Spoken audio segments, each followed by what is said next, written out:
पिछले कई क्लासेज में हम लोगों ने एडजेक्टिव को नाउन बनाने का तरीका सीखा।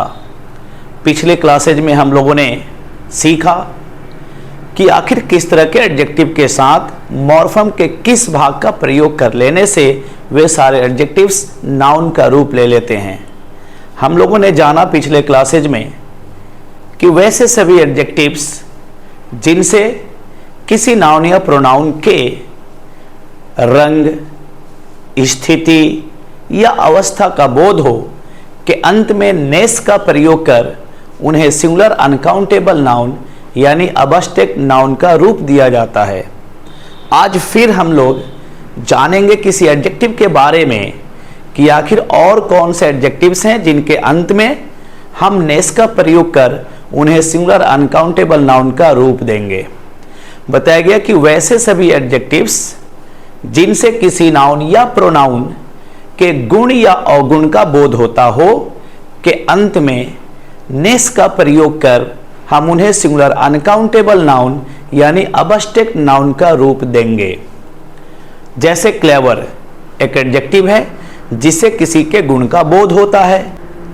जैसे बोल्ड यह भी एक एडजेक्टिव है जिसका अर्थ होता है साहसी, इससे भी किसी के गुण का बोध होता है। जैसे फुलिश, विक्ड, जेंटल, ब्रेव ये सारे वैसे एडजेक्टिव्स हैं जिनसे किसी नाउन या प्रोनाउन के गुण या अवगुण का बोध होता है। इन्हीं के अंत में नेस का प्रयोग कर इन्हें सिंगुलर अनकाउंटेबल नाउन यानी अबस्टेक नाउन का रूप देंगे। जब ये सारे एडजेक्टिव्स के रूप में प्रयोग किए गए होंगे यानी इनसे जब किसी की गुण या अवगुण का बोध होगा तो उस समय इनके हिंदी शाब्दिक अर्थ कुछ अलग होंगे। और जैसे ही हम इन सभी के अंत में नेस का प्रयोग कर इन्हें सिंगुलर अनकाउंटेबल नाउन यानी अबस्टेक नाउन का रूप देंगे, वैसे ही ये अपना अर्थ भी बदल लेंगे। यानी ये पार्ट्स ऑफ स्पीच के एडजेक्टिव से सिंगुलर अनकाउंटेबल नाउन के ग्रुप में भी शामिल हो जाएंगे और ये अपना अर्थ भी बदल लेंगे। That's why it's very important that we have to keep in our mind about those adjectives which show the quality of someone. End of those adjectives, ness is used for changing into singular uncountable noun. That's it's very important that we have to keep in our mind. Look, clever एक adjective है जिससे किसी के गुण का बोध होता है। क्लेवर जब एडजेक्टिव के रूप में किसी व्यक्ति के गुण का बोध कराने के लिए प्रयोग किया जाता है तो इसका अर्थ होता है चालाक। मगर जैसे ही क्लेवर के अंत में नेस का प्रयोग किया जाता है तो ये अर्थ भी बदल लेता है और अपना ग्रुप भी बदल लेता है। That's why क्लेवर मीन्स चालाक और क्लेवरनेस मीन्स चालाकी। बोल्ड का मतलब होता है साहसी एडजेक्टिव के रूप में, मगर जैसे ही बोल्ड के अंत में नेस का प्रयोग करते हैं ये अपना रूप भी बदल लेगा और अर्थ भी। बोल्ड का मतलब साहसी, मगर जैसे ही बोल्ड में नेस का प्रयोग करते हैं इसका अर्थ हो जाता है साहस। जैसे ब्रेव का अर्थ होता है बहादुर, मगर जैसे ही ब्रेव के अंत में नेस का प्रयोग करेंगे उसका अर्थ हो जाएगा बहादुरी। This is also very important. We should know how can we change an adjective into singular uncountable noun, because while talking with someone maybe in coming time we need to change an adjective into singular uncountable noun, then we should have knowledge for changing an adjective into singular uncountable noun. That's why this type of rule we have to keep in our mind, this type of way we have to keep in our mind, that after all how can we change an adjective into singular uncountable noun. चलिए थोड़ा board पे समझते हैं कि इन सारे adjectives जिनसे किसी noun या प्रोनाउन के गुण या अवगुण का बोध होता हो को सिंगुलर अनकाउंटेबल नाउन का रूप कैसे देंगे, यानी इनके अंत में नेस का प्रयोग कर इन्हें कैसे हम सिंगुलर अनकाउंटेबल नाउन यानी अबस्टेक नाउन का रूप देंगे। देखिए जैसे क्लेवर,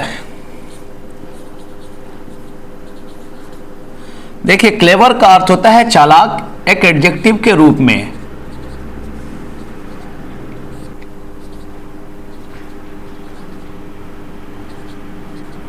मगर जैसे ही क्लेवर के अंत में नेस का प्रयोग किया जाता है, ये सिंगुलर अनकाउंटेबल नाउन का रूप ले लेता है और इसका अर्थ हो जाता है चालाकी।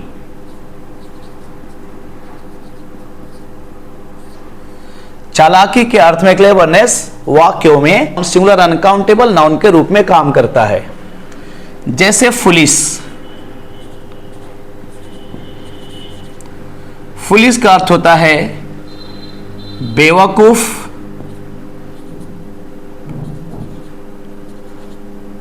या फिर इसका दूसरा अर्थ होता है मूर्ख।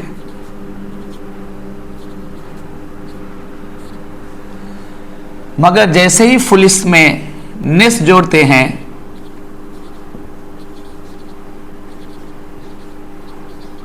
इसका अर्थ हो जाता है बेवकूफी या मूर्खता।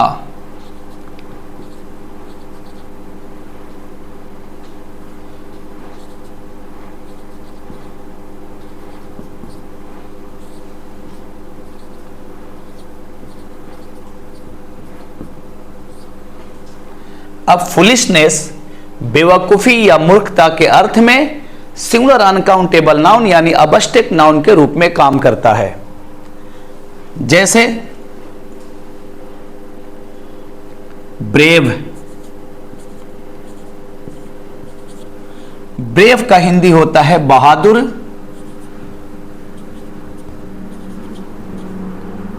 एक एडजेक्टिव के रूप में। मगर जैसे ही ब्रेव में नेस जोड़ा जाता है,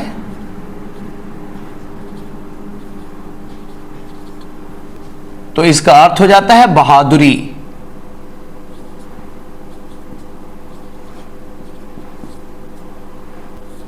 ब्रेवनेस का अर्थ हो जाता है बहादुरी। तो ब्रेव बहादुर के अर्थ में एक एडजेक्टिव होता है, मगर जैसे ही ब्रेव के अंत में नेस का प्रयोग किया जाता है तो उसका अर्थ हो जाता है बहादुरी। और ये ब्रेवनेस एक सिंगुलर अनकाउंटेबल नाउन यानी अबस्टेक नाउन के रूप में काम करता है। जैसे बोल्ड का अर्थ होता है साहसी। बोल्ड साहसी के अर्थ में एक एडजेक्टिव के रूप में काम करता है, मगर जैसे ही बोल्ड के अंत में नेस का प्रयोग करते हैं तो बोल्डनेस का अर्थ हो जाता है साहस। और ये बोल्डनेस साहस के अर्थ में सिंगुलर अनकाउंटेबल नाउन यानी अबस्टेक नाउन के रूप में वाक्यों में काम करता है। जैसे जेंटल का अर्थ होता है नेक,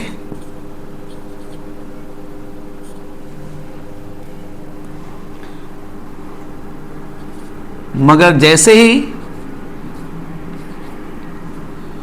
जेंटल के अंत में नेस का प्रयोग किया जाता है, इसका अर्थ होता है नेकी। और इस अर्थ में ये एक अनकाउंटेबल नाउन यानी अबस्टेक नाउन के रूप में काम करता है। जैसे विग्ड, विग्ड का अर्थ होता है दुष्ट। विग्ड दुष्ट के अर्थ में एक एडजेक्टिव होता है जो किसी नाउन या प्रोनाउन की अवगुण का बोध कराता है। मगर आप जैसे ही विग्ड के अंत में नेस का प्रयोग करेंगे, यह सिंगुलर अनकाउंटेबल नाउन यानी अबस्टेक नाउन का रूप ले लेगा और विग्डनेस का अर्थ हो जाता है दुष्टता, जो वाक्यों में एक अनकाउंटेबल नाउन यानी अबस्टेक नाउन के रूप में काम करता है। जैसे गुड, गुड का हिंदी होता है अच्छा, और इस अर्थ में ये एक एडजेक्टिव होता है, मगर जैसे ही गुड के अंत में नेस का प्रयोग किया जाता है, यह सिंगुलर अनकाउंटेबल नाउन का रूप ले लेता है और गुडनेस का अर्थ हो जाता है अच्छाई।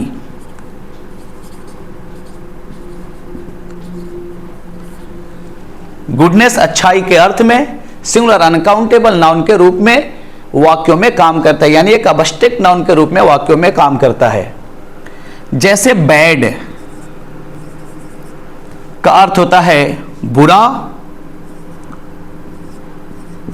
एडजेक्टिव के रूप में, मगर बैड के अंत में नेस का प्रयोग कर इसे सिंगुलर अनकाउंटेबल नाउन यानी अबस्टेक नाउन बनाया जाता है। बैडनेस का अर्थ हो जाता है बुराई, और इस अर्थ में इसे सिंगुलर अनकाउंटेबल नाउन यानी अबस्टेक नाउन माना जाता है, जो वाक्यों में अबस्टेक नाउन के रूप में काम करता है।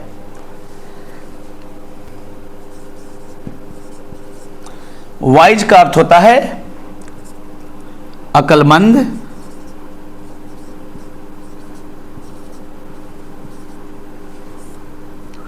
और ये वाइज अक्लमंद के अर्थ में यानी बुद्धिमान के अर्थ में एक एडजेक्टिव होता है जो किसी नाउन या प्रोनाउन के गुण का बोध कराता है, मगर वाइज के अंत में नेस का प्रयोग कर इसे सिंगुलर अनकाउंटेबल नाउन भी बनाया जाता है। जैसे वाइजनेस, जैसे ही वाइज में नेस का प्रयोग करते हैं इसका अर्थ होता है अक्लमंदी।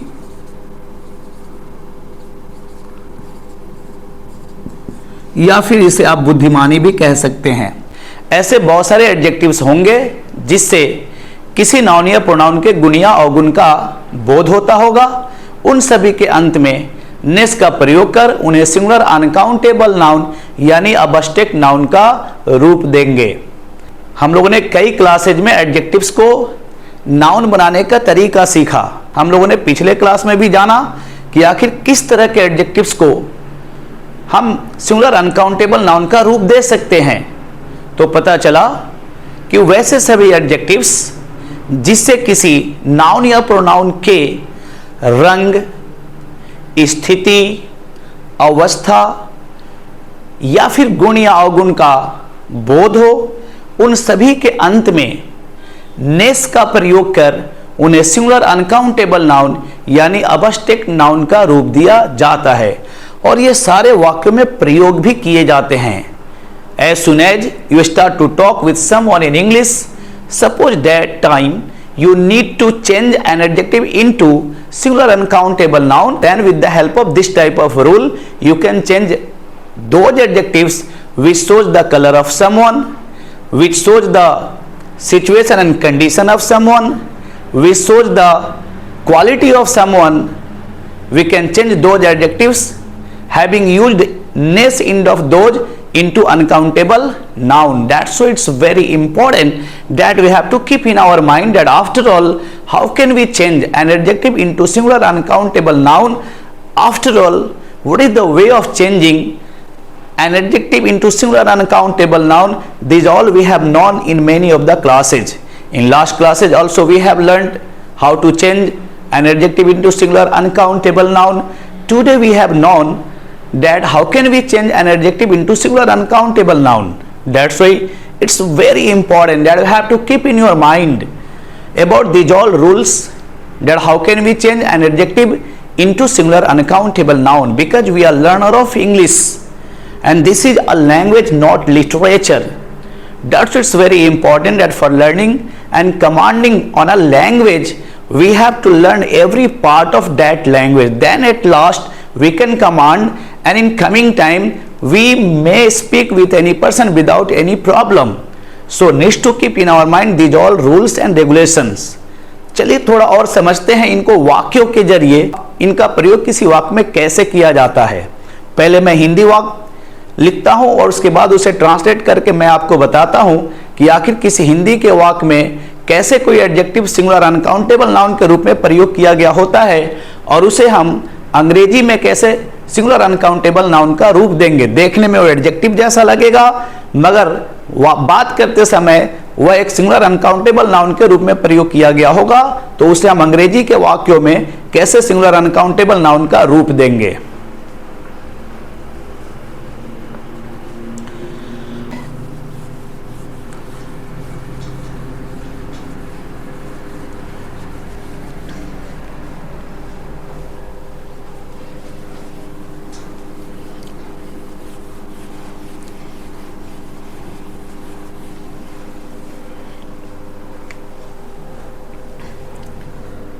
देखिए सेंटेंस रहेगा,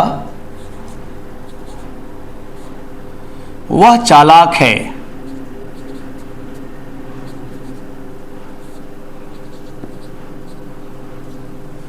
इस वाक्य में चालाक जो शब्द है किसी की विशेषता बता रहा है, यानी इस वाक्य में चालाक एक एडजेक्टिव है। जब इसे आप ट्रांसलेट करेंगे तो बनाएंगे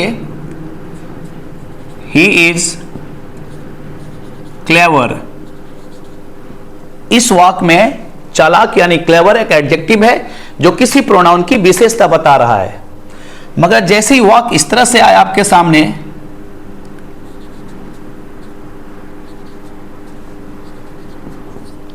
चालाकी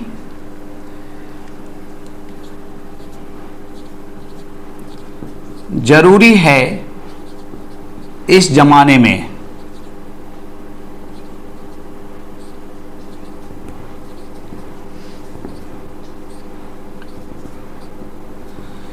अब देखिए हिंदी का ये वाक्य थोड़ा इस वाक्य से अलग है।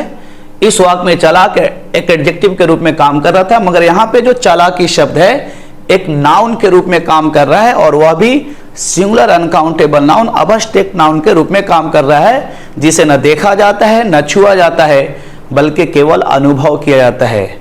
उस नाउन के रूप में इस वाक्य में चालाकी काम कर रहा है। अब इसे जब ट्रांसलेट करेंगे तो अब चालाकी के लिए हम क्लेवर नहीं लिखेंगे बल्कि इसे क्लेवरनेस में चेंज करेंगे। क्लेवर में नेस जोड़कर इसे सिंगुलर अनकाउंटेबल नाउन बनाएंगे और सब्जेक्ट के रूप में इसका प्रयोग करेंगे इस वाक्य के अंदर। तो इसे ट्रांसलेट करते समय इस ढंग से ट्रांसलेट करेंगे।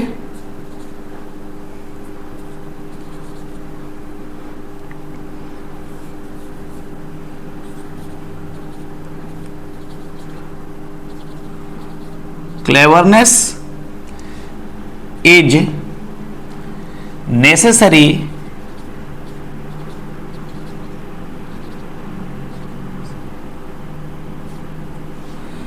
इस जमाने में, इन दिस एज।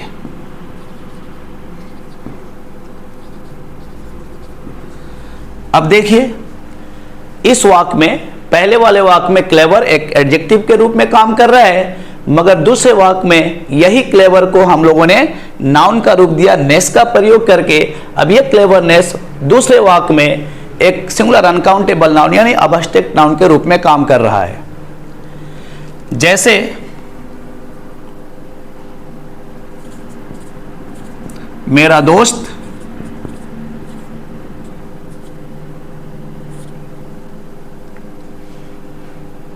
बहादुर है।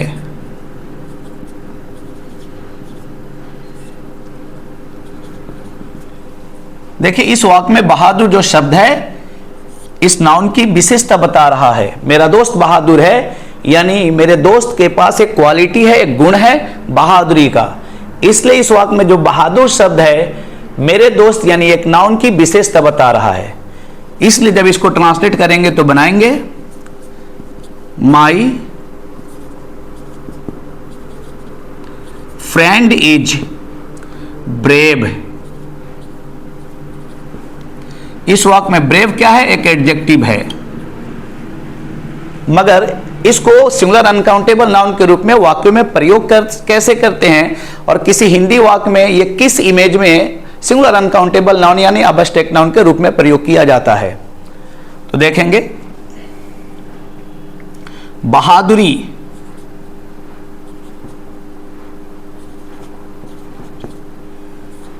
की आवश्यकता है।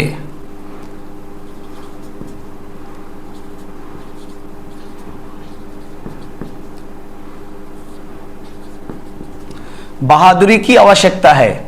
हिंदी के वाक्य में अब बहादुरी जो शब्द है एक नाउन के रूप में प्रयोग हुआ है, और किस नाउन के रूप में? तो अबस्टेक नाउन के रूप में, यानी उस नाउन के रूप में जिसे ना देखा जाता है ना छुआ जाता है बल्कि केवल अनुभव किया जाता है। ये बहादुरी को भी कोई देखता नहीं है, ये किसी गुण, ये किसी के गुण या अवगुण को कहा जाता है। इसलिए इस वाक्य के अंदर जो बहादुरी शब्द है एक नाउन के रूप में प्रयोग किया गया है हिंदी के वाक्य में। अब इसे अंग्रेजी में हमें नाउन का रूप देने के लिए बहादुर का अंग्रेजी, बहादुरी के लिए पहले हम बहादुर का अंग्रेजी लिखेंगे ब्रेव, और उसी के साथ नेस जोड़कर उसे बहादुरी का रूप देंगे, यानी सिंगुलर अनकाउंटेबल नाउन बनाएंगे जिसे अबस्टेक नाउन कहा जाता है, और उसी का प्रयोग वाक्य में सब्जेक्ट के स्थान पर करेंगे। जैसे बहादुरी की आवश्यकता है तो लिखेंगे braveness is needed, braveness is needed, अर्थ हो गया बहादुरी की आवश्यकता है। देखिए वाक्यों में इनका प्रयोग कैसे किया जाता है उसे मैं बताने की कोशिश कर रहा हूं। जैसे सेंटेंस रहेगा,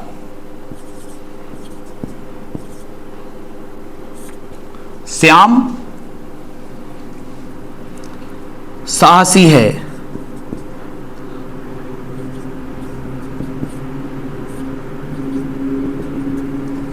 हिंदी के इस वाक्य में साहसी जो शब्द है श्याम की विशेषता बता रहा है, श्याम का गुण का बोध करा रहा है, इसलिए साहसी एक एडजेक्टिव के रूप में इस वाक्य में काम कर रहा है। अब इसे जब ट्रांसलेट करेंगे तो हो जाएगा श्याम इज बोल्ड। अब यहां पे बोल्ड जो है एक एडजेक्टिव है, मगर जैसे ये हिंदी के वाक्य में नाउन के रूप में आएगा तो किस इमेज में इसका प्रयोग किस तरह से किया होगा वो समझेंगे। यहां पे श्याम साहसी है, मगर हिंदी के वाक्य में आएगा साहसी, मगर हिंदी के वाक्य में आएगा साहस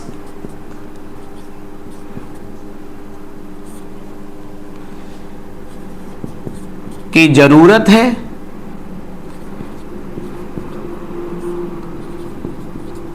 अब ये हिंदी का एक वाक्य है जिसमें साहस, जो यही साहसी शब्द इस वाक्य में साहस के रूप में प्रयोग हुआ है, जो हिंदी के वाक्य में सिंगुलर अनकाउंटेबल नाउन है, जिसे अंग्रेजी में सिंगुलर अनकाउंटेबल नाउन का रूप देने के लिए इसी बोल्ड के अंत में नेस जोड़कर हम इसे सिंगुलर अनकाउंटेबल नाउन बनाएंगे। जैसे साहस की जरूरत है तो बनाएंगे बोल्डनेस, यानी इसी बोल्ड में नेस जोड़ेंगे। अब ये वाक्य का सब्जेक्ट हो जाएगा जो एक सिंगुलर अनकाउंटेबल नाउन के रूप में काम कर रहा है वाक्य के अंदर।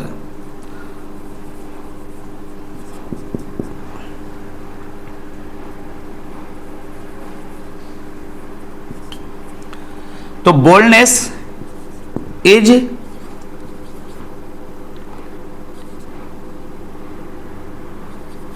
नीडेड, साहस की जरूरत है तो बोल्डनेस इज नीडेड। सेंटेंस रहेगा,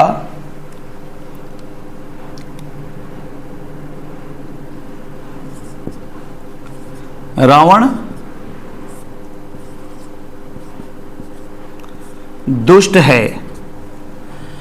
रावण दुष्ट है में दुष्ट जो शब्द है रावण के अवगुण का बोध करा रहा है, एक नाउन के अवगुण का बोध करा रहा है, इसलिए इस वाक्य के अंदर दुष्ट एक एडजेक्टिव के रूप में काम कर रहा है। अब जब इसे ट्रांसलेट करेंगे तो आप इस ढंग से ट्रांसलेट करेंगे, रावण इज विक्ड। मगर यही नाउन के रूप में कैसे काम करेगा उसको समझेंगे। दुष्टता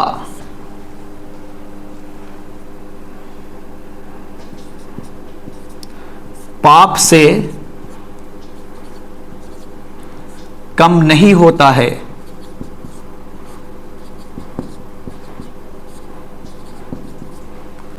अब देखिए यहां पे दुष्टता पाप से कम नहीं होता है, मगर हिंदी के इस वाक्य में दुष्टता एक नाउन के रूप में प्रयोग हुआ है, और किस नाउन के रूप में, तो अबस्टेक नाउन के रूप में। अब जब इसे अंग्रेजी में ट्रांसलेट करेंगे तो इसी विक्ड से दुष्टता का अर्थ बनाएंगे, विक्ड के अंत में नेस जोड़ेंगे तो दुष्टता का अर्थ बन जाएगा। और यही विक्ड जो है ना, नेस के प्रयोग होने के जस्ट बाद वह सिंगुलर अनकाउंटेबल नाउन यानी अबस्टेक नाउन का रूप ले लेगा। जैसे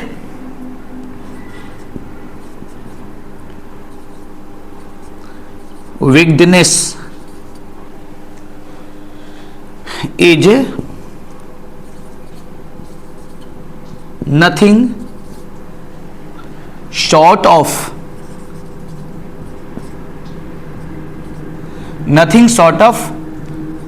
अ sin. Wickedness is nothing short of a sin, यानी दुष्टता पाप से कम नहीं होता है। इस तरह से इन सारे एडजेक्टिव्स को हम सिंगुलर अनकाउंटेबल नाउन यानी अबस्टेक नाउन का रूप देंगे। चूंकि इन्हें स्थिति के अनुसार वाक्यों में नाउन के रूप में प्रयोग किया जाता है। इसलिए हमें इसे जानने की जरूरत है कि आखिर किस तरह के एडजेक्टिव को हम कैसे किसी सिंगुलर अनकाउंटेबल नाउन का रूप देंगे। वैसे सभी एडजेक्टिव्स जिससे किसी नाउन या प्रोनाउन के रंग, स्थिति, अवस्था, गुण या अवगुण का बोध होता हो के अंत में नेस का प्रयोग कर उन्हें सिंगुलर अनकाउंटेबल नाउन यानी अबस्टेक नाउन का रूप दिया जाता है और इसी ढंग से वाक्यों में इनका प्रयोग भी हम करते हैं। That's it's very important that we have to know these all, because in coming time what type of situation will come before us and how can we deal the situation into English language, we don't know about it. That's why while learning everything we need to keep in our mind so that we may not get any problem while talking with someone in English language. That's why it's very important that we need to keep in our mind this all, that how can we change an adjective into singular uncountable noun. That's why always I apprise before you that we have to learn everything, because for commanding on a language, learning everything is very compulsory. So in many classes we have learned that how can we change an adjective into singular uncountable noun. That's why it's very important that we have to keep in our mind this all, and for learning everything needs to appear every day in the class. If you appear in the class, then of course you can get it, and with the help of this you can get very easy to speak this language, you can get very easy to learn to command on this language. That's why it's my humble request with you all that of course you appear in all classes and learn everything. Since you have appeared today also, that's why I would like to say you a lot of thanks that we have appeared. That's why I would like to say you a lot of thanks. Thank you everyone for watching and listening me.